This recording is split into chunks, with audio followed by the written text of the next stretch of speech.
Oshqovoq, ya'ni ashkadini foydali, donagini foydali taraflari.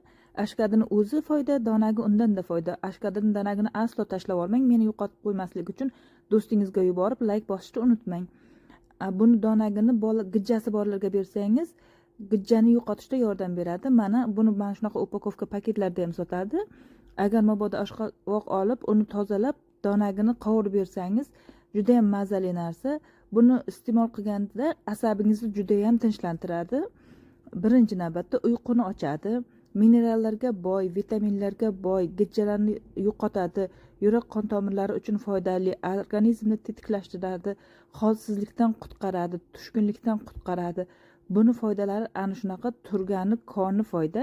Shuning uchun oshqovoqni donagini hech qachon tashlab yubormang. Azizlarim, oshqovoqni donagi haqida bilganlarim mana shular. Menga obuna bo'lib like bosishni unutmang. Keyingi videolarimda ko'rishguncha hammalaring Allohimga omonatsizlar.